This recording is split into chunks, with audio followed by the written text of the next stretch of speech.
You, John Fitzgerald Kennedy, do solemnly swear. I, John Fitzgerald Kennedy, do solemnly swear.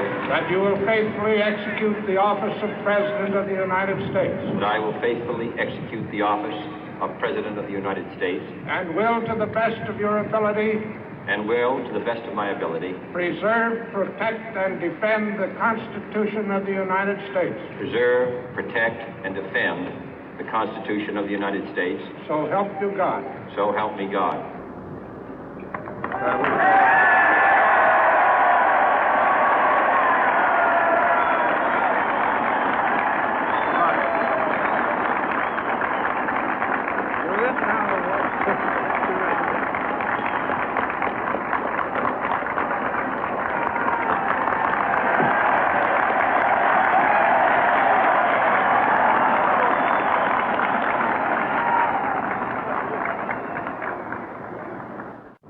Vice President Johnson, Mr. Speaker, Mr. Chief Justice, President Eisenhower, Vice President Nixon, President Truman, Reverend clergy, fellow citizens.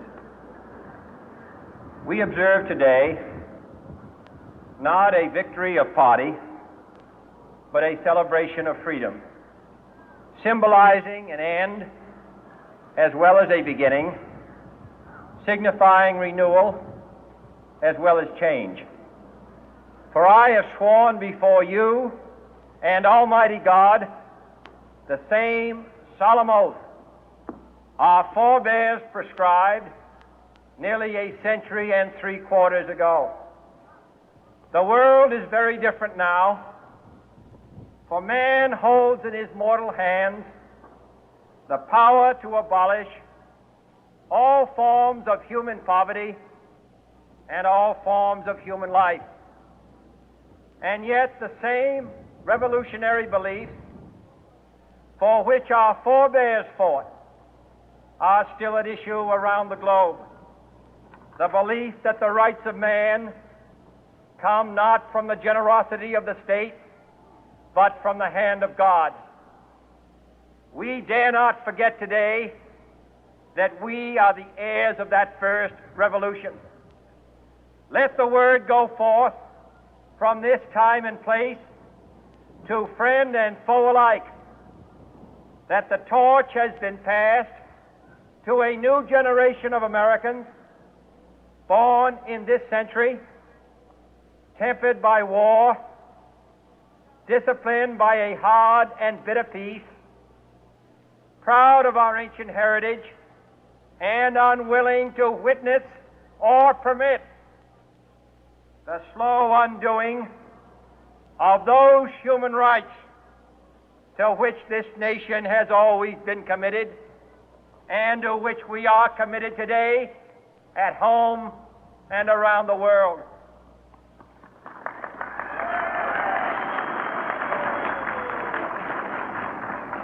Let every nation know, whether it wishes us well or ill, that we shall pay any price, bear any burden, meet any hardship, support any friend, oppose any foe to assure the survival and the success of liberty.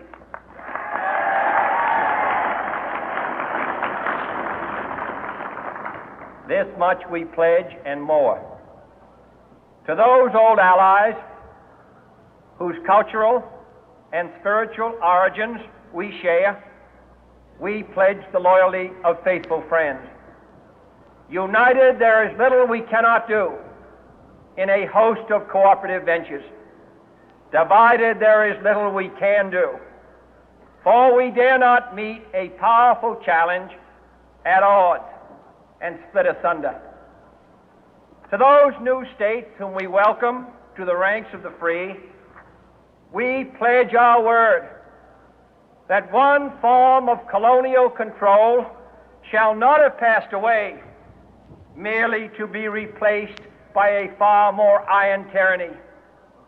We shall not always expect to find them supporting our view, but we shall always hope to find them strongly supporting their own freedom, and to remember that in the past, those who foolishly sought power by riding the back of the tiger ended up inside.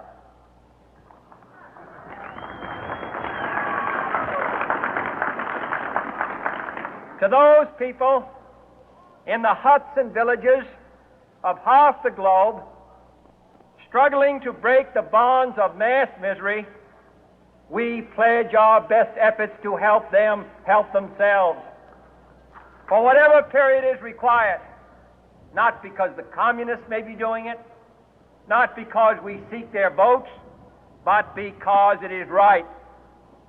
If a free society cannot help the many who are poor, it cannot save the few who are rich.